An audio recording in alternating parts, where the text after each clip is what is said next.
Can they get away with this? You know, you basically just have to laugh.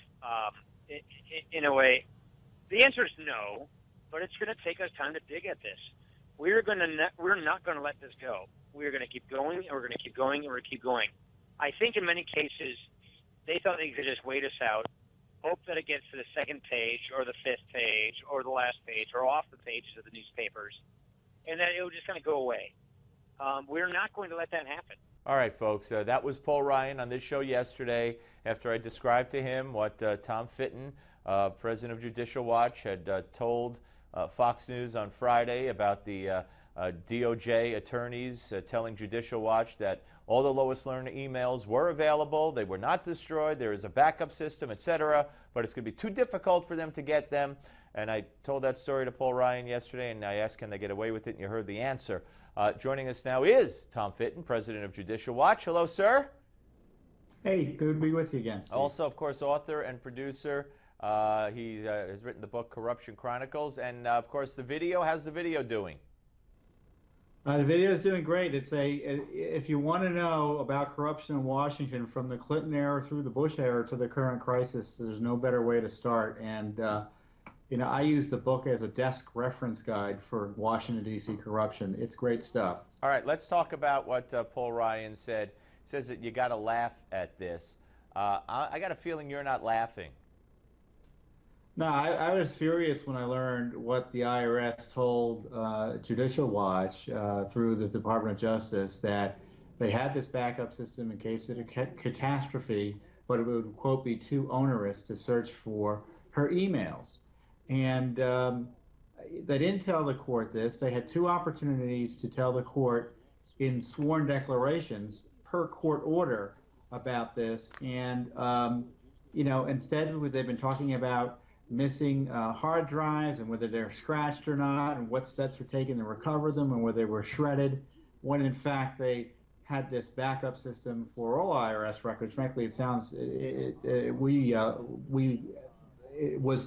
was made clear to us that this was a system in place across the federal government in case of catastrophe. It makes a certain amount of sense they would have that sort of backup system, but the fact they're now finally admitting it is extraordinary. Of course, now since we've disclosed it, they said we've misunderstood what they said, which is malarkey.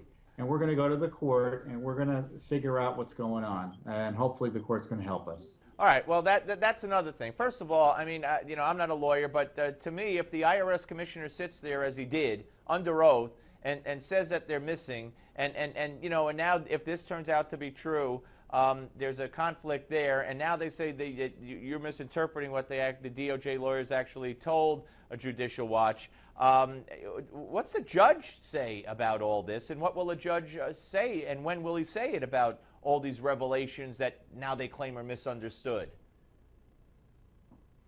Well, I can't tell you when the judge is going to say anything. All I can say is that we're considering all our legal options. We're going to bring this issue to the judge's attention, and there are a variety of things a federal court judge can do if he believes that there's information out there that's been purposely withheld from him or omitted in court filings that he specifically ordered be filed.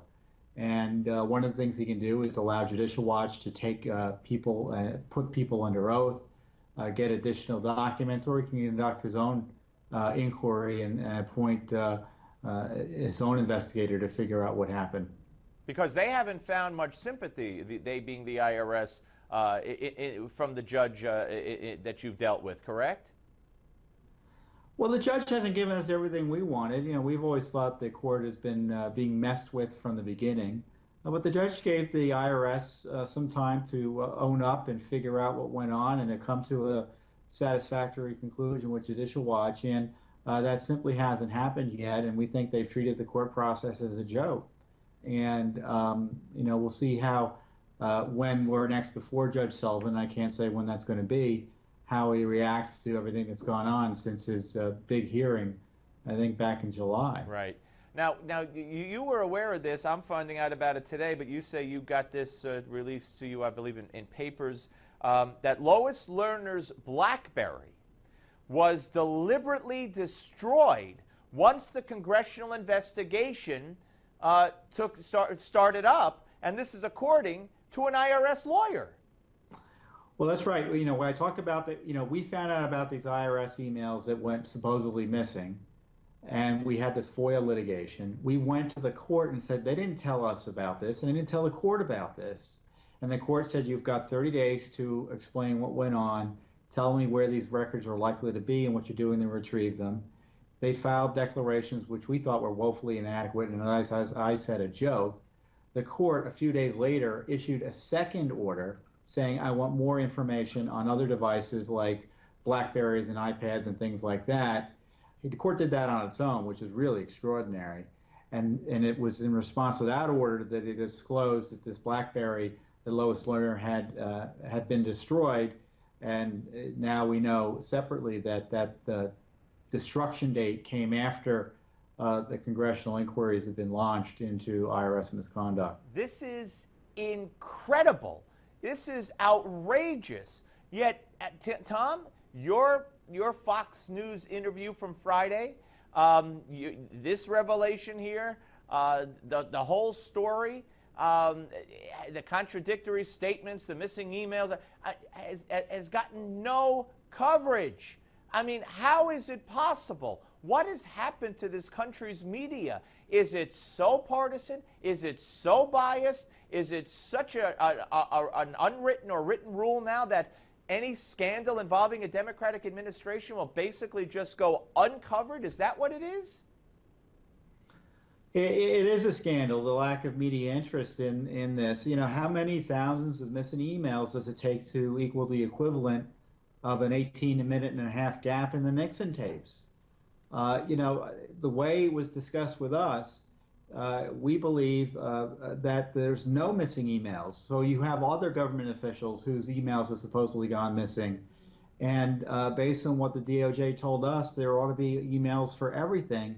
And when you hear stories from other agencies, like in the Obamacare agency, the Health and Human Services agency, about missing emails, don't you believe it? Don't you believe it? And, by the way, the IRS started lying from the beginning when they said they weren't targeting people who were opposed to the Obama agenda or Tea Party groups. They said they weren't doing it, and in fact they were.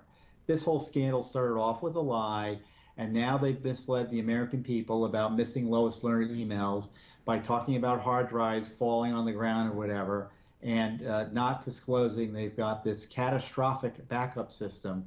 And they told us it's too onerous to search, which means the emails may be there, but we don't want to have to look. that is the most chutzpah of all, maybe the answers they've given. So Paul Ryan was talking. We're going to keep digging. We're not going to give up. That's the congressional investigation. You're on your own here, and you have provided more news than the congressional investigation has put forth.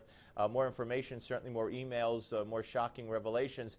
Do you have confidence in the Congress to do what Paul Ryan said, to not let the IRS get away with this?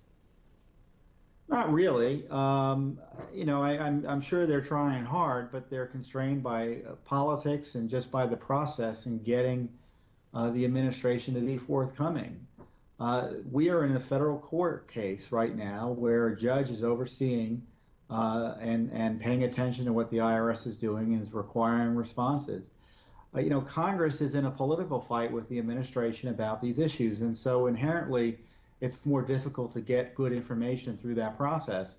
You can get good information through that process, and Darrell Issa and other other committees have shown that you can get the information, but in order to extract information the government doesn't want you to have, it's an awful way to conduct oversight. Our system is so broken, and we're happy to do the work, but it ought to be concerning to Americans that the best way to get information about this massive abuse of the IRS and potential massive cover-up of that abuse is through little old Judicial Watch, one group supported by American citizens doing the work of the Department of Justice, the Congress, and the media all in one.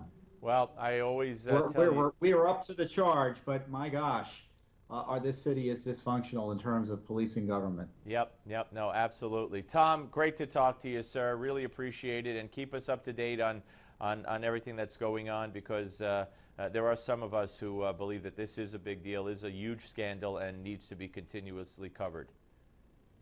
Thank you, Steve. All Appreciate right. your coverage. Tom Fitton, ladies and gentlemen, president of Judicial Watch. Very, very, that is a great question, and the way he phrased it.